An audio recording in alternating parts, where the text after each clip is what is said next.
Erdogan की leadership में Turkey में लाइंस ऑफ डिविजन्स बहुत शार्प हैं। अर्दोगान की लीडरशिप में जो हमने देखा उनके इलेक्शन के दरमियान देखने को मिली, लेकिन अर्दोगान की लीडरशिप में टर्की एक बहुत बड़ी डिफेंस पावर बन के इमर्ज कर रहा है। और अर्दोगान जिसके पास एक सिरा है ब्लैक सी का और एक रूस के पास है, उनकी जो कमराडरी है पुतिन से, उसको आप ऐसे समझें कि वो पुतिन से बात करते हैं और अपने ड्रोन यूक्रेन को देते हैं। ये है अर्दोगान, अगर इनको समझना है और तो सबसे शान देखिए, ब्रिटिश पीएम ऋषि सुनक को हम देख रहे हैं। ऋषि सुनक जब से हिंदुस्तान की धरती पर पहुंचे हैं तब से ऋषि सुनक लगातार चर्चा में बने हुए हैं। एक बार फिर अपने हिंदू होने पर गर्व की अनुभूति वाला उनका बयान सुर्खियां बटोर रहा है। और but Sameer, the interesting part is Rishi Sunak he has no shyness in saying कि हाँ मैं हिंदू हूँ and और मैं सनातन धर्म को मानता हूँ, मैं जय सिया राम वो कहते हैं। now that is a very different thing। वो आते हैं, he hugs the prime minister, that's not a protocol, it's more than a protocol। और ये gesture से ज़्यादा warmth जो देखने को मिल रही है। and look at the age difference between the two, but look at the chemistry।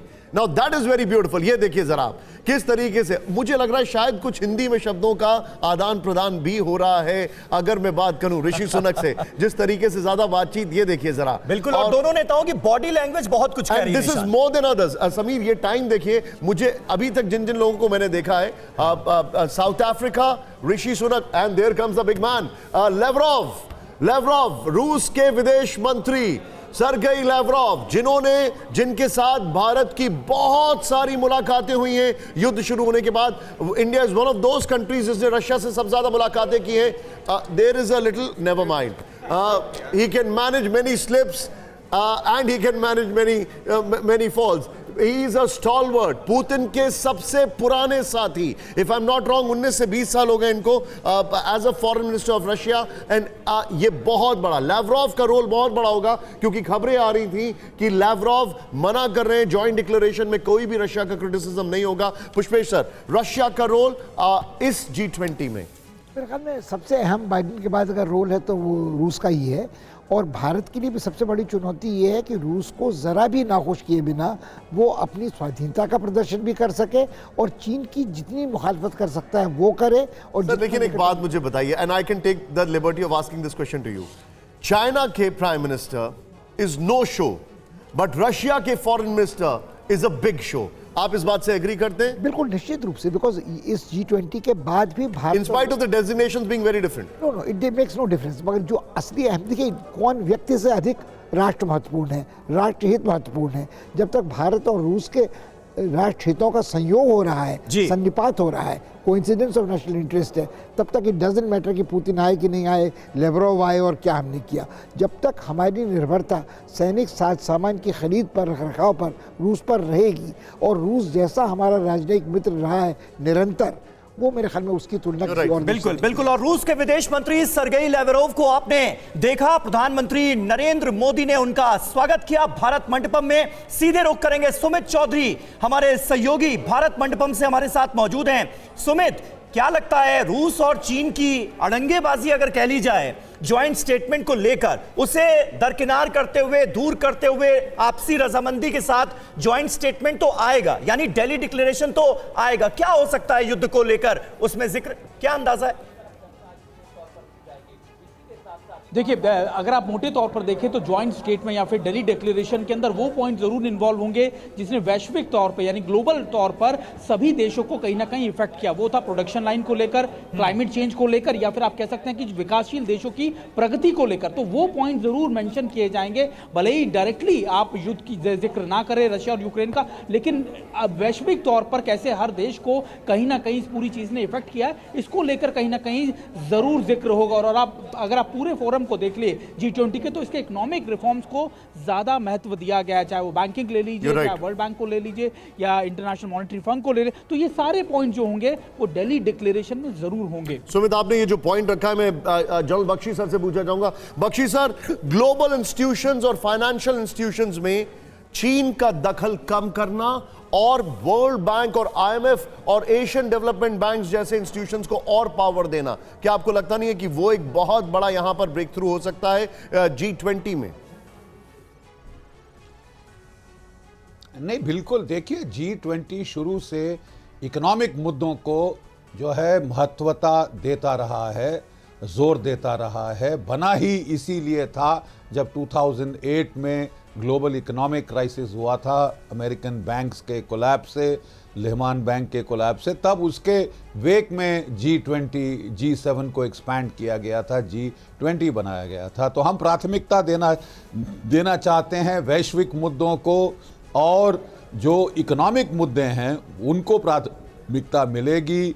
जो प्लैनेट को कंसर्न करते हैं, क्लाइमेट चेंज, अपनी जो मल्टीलैटरल बैंकिंग का जो उसमें रिफॉर्म, डिजिटल इंफ्रास्ट्रक्चर का बढ़ाना, इन विषयों पे अपनी क्या आपने जो है ये डिजिटल करेंसी या क्रिप्टो बिल्कुल। और करेंसी इंडोनेशिया के का राष्ट्रपति भी इस वक्त हमें तस्वीरों में नजर आ रहे हैं। ये सीधी तस्वीरें भारत मंडपम से आपके सामने। इंडोनेशिया के प्रेसिडेंट भी भारत मंडपम पहुंच चुके हैं। समीर, इंटरेस्टिंग बात यह है, they were the host last year, लेकिन इस बार भारत ने जिस तरीके से होस्ट किया है, अंदर खाने खबरें ये हैं कि कई G20 देश ने they have raised up their hands कि हम तो इस हद तक स्केल अप कर ही नहीं सकते चीजें। नहीं, और जानकारी ये भी मिल रही है कि ब्राजील जो है वो बड़ी चिंता में। हालांकि कई सालों से ब्राजील में भी तैयारियां हो ही रही होंगी सर, लेकिन ब्राजील जी जो आपने बॉटम लाइन, जो ये आपने स्टैंडर्ड्स सेट कर दिए हैं, हम मैच नहीं कर पाएंगे।